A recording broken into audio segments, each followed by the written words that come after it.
Baginda Raja baru saja membaca kitab tentang kehebatan Raja Sulaiman yang mampu memerintahkan para jin memindahkan singgasana Ratu Bilqis di dekat istananya. Baginda tiba-tiba merasa tertarik. Hatinya mulai tergelitik untuk melakukan hal yang sama. Mendadak beliau ingin istananya dipindahkan ke atas gunung agar bisa lebih leluasa menikmati pemandangan di sekitar. Dan bukankah hal itu tidak mustahil bisa dilakukan? Karena ada Abu Nawas yang amat cerdik di negerinya. Tanpa membuang waktu, Abu Nawas segera dipanggil untuk menghadap Baginda Raja Harun AI Rashid.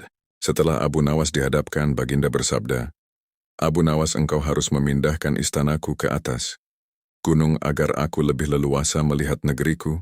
tanya Baginda sambil melirik reaksi Abu Nawas.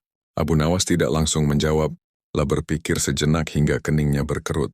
Tidak mungkin menolak perintah Baginda, kecuali kalau memang ingin dihukum. Akhirnya Abu Nawas terpaksa menyanggupi proyek raksasa itu. Ada satu lagi permintaan dari Baginda, pekerjaan itu harus selesai hanya dalam waktu sebulan. Abu Nawas pulang dengan hati masgul. Setiap malam ia hanya berteman dengan rembulan dan bintang-bintang. Hari-hari dilewati dengan kegundahan. Tak ada hari yang lebih berat dalam hidup Abu Nawas kecuali hari-hari ini. Tetapi pada hari ke-9 ia tidak lagi merasa gundah gulana. Keesokan harinya Abu Nawas menuju istana, lah menghadap Baginda untuk membahas pemindahan istana. Dengan senang hati Baginda akan mendengarkan apa yang diinginkan Abu Nawas. "Ampun tuariku, hamba datang ke sini hanya untuk mengajukan usul untuk memperlancar pekerjaan hamba nanti," kata Abu Nawas. "Apa usul itu?" "Hamba akan memindahkan istana Paduka yang mulia tepat pada hari raya Idul Kurban yang kebetulan hanya kurang 20 hari lagi." "Kalau hanya usulmu, baiklah," kata Baginda. "Satu lagi Baginda," Abu Nawas menambahkan. "Apa lagi?" tanya Baginda. "Hamba mohon Baginda menyembelih 10 ekor sapi yang gemuk untuk dibagikan langsung kepada para fakir miskin," kata Abu Nawas. "Usulmu kuterima," kata Baginda menyetujui. Abu Nawas pulang dengan perasaan riang gembira. Kini tidak ada lagi yang perlu dikhawatirkan. Toh nanti bila waktunya sudah tiba, ia pasti akan dengan mudah memindahkan istana Baginda Raja. Jangankan hanya memindahkan ke puncak gunung, ke dasar samudera pun Abu Nawas sanggup. Desas-desus mulai tersebar ke seluruh pelosok negeri. Hampir semua orang harap-harap cemas. Tetapi sebagian besar rakyat merasa yakin atas kemampuan Abu Nawas. Karena selama ini Abu Nawas belum pernah gagal melaksanakan tugas-tugas aneh yang dibebankan di atas pundaknya.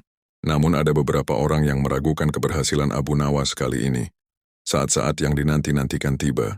Rakyat berbondong-bondong menuju lapangan untuk melakukan sholat Hari Raya Idul Kurban. Dan selesai sholat, 10 sapi sumbangan Baginda Raja disembelih, lalu dimasak kemudian segera dibagikan kepada fakir miskin. Kini giliran Abu Nawas yang harus melaksanakan tugas berat itu. Abu Nawas berjalan menuju istana diikuti oleh rakyat. Sesampai di depan istana, Abu Nawas bertanya kepada Baginda Raja, "Ampun tuanku yang mulia, apakah istana sudah tidak ada orangnya lagi?" "Tidak ada," jawab Baginda Raja singkat. Kemudian Abu Nawas berjalan beberapa langkah mendekati istana, lah berdiri sambil memandangi istana. Abu Nawas berdiri mematung seolah-olah ada yang ditunggu. Benar, Baginda Raja akhirnya tidak sabar. "Abu Nawas, mengapa engkau belum juga mengangkat istanaku?" tanya Baginda Raja. "Hamba sudah siap sejak tadi Baginda," kata Abu Nawas. "Apa maksudmu engkau sudah siap sejak tadi? Kalau engkau sudah siap, lalu apa yang engkau tunggu?" tanya Baginda masih diliputi perasaan heran.